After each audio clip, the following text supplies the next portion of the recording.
নমস্কার বন্ধুরা, কনিকাস কিচেনে আপনাদের সবাইকে অনেক অনেক স্বাগত জানাচ্ছি।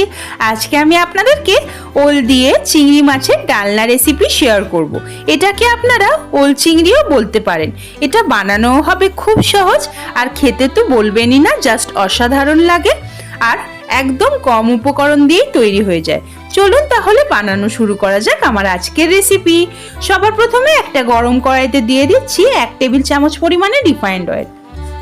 তেলের মধ্যে 1/4 চামচ দিয়ে দিচ্ছি লবণ। লবণটা দিয়ে ভালো করে নাড়িয়ে চাড়িয়ে মিশিয়ে নিচ্ছি। এখন আমি দিয়ে দিচ্ছি আগে থেকে লবণ হলুদ মাখিয়ে রাখা চিংড়ি মাছ। চিংড়ি মাছের মধ্যে আমি সামান্য লবণ আর সামান্য হলুদ গুঁড়ো দিয়ে ভালো করে মাখিয়ে রেখেছিলাম। এখন হাই ফ্লেমে নেড়ে চেড়ে চিংড়িগুলোকে হালকা করে ভেজে নেব। চিংড়ি কিন্তু কড়া করে ভাজবেন না, চিংড়ি হালকা করে ভাজলেই বেশি ভালো লাগে। চিংড়ি মাছগুলোকে ভেজে আমি তুলে নিয়েছি।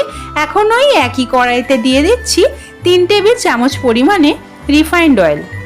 তেল খুব ভালো মতন গরম হয়ে গেলে ফোড়নে দিচ্ছি শুকনো লঙ্কা, তেজপাতা আর সামান্য একটু গোটা জিরে।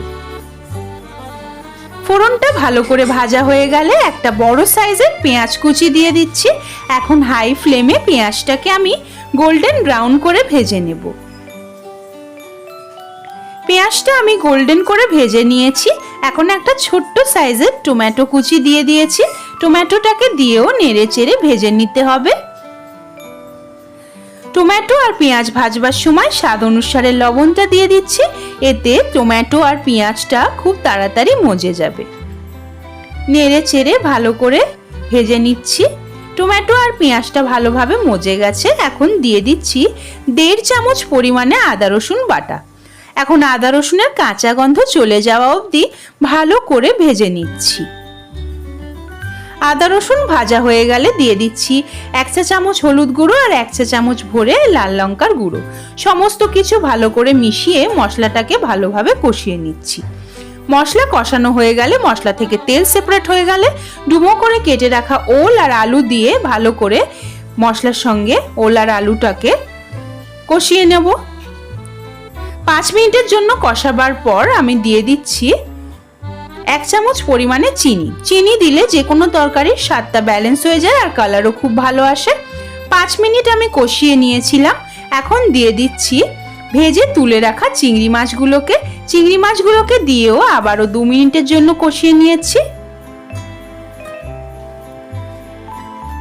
জল দিয়ে দিচ্ছি এখন আমি।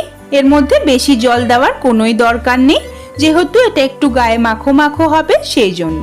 এখন ভালো করে খুন্তি দিয়ে নেড়ে চেড়ে দুটো দিয়ে দিচ্ছি গোটা কাঁচা লঙ্কা।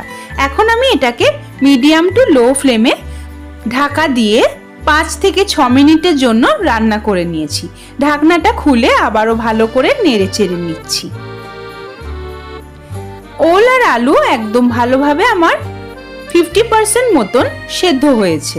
এখন আমি এটাকে আবারও 6 মিনিটের জন্য ঢাকা দিয়ে রাখছি। 6 মিনিট পর আমি ঢাকনাটা খুলে নিচ্ছি।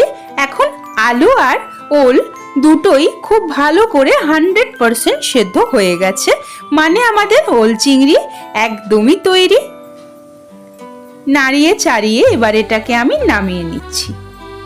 এইভাবে একবার আপনারা বানিয়ে দেখুন বন্ধুরা, আপনাদের খুব ভালো লাগবে। আর আমাকে কমেন্ট করে জানাতে ভুলবেন না। যদি আপনাদের ভালো লেগে থাকে তাহলে একটি লাইকও করে দেবেন। আমার চ্যানেলকে সাবস্ক্রাইব করে আমার পাশে থাকবেন। পাশে থাকা বেল আইকনটিকেও ক্লিক করে দেবেন, যাতে আমি চ্যানেলে যখনই কোনো নতুন ভিডিও দেব সবার আগে আপনারা দেখতে পেয়ে যান। আমার এই ভিডিওটিকে বন্ধুদের সঙ্গেও বেশি বেশি করে একটু শেয়ার করে দেবেন। আজকের মতন এই পর্যন্তই। আবারও হাজির হয়ে যাব নতুন কোনো রান্নার রেসিপি নিয়ে।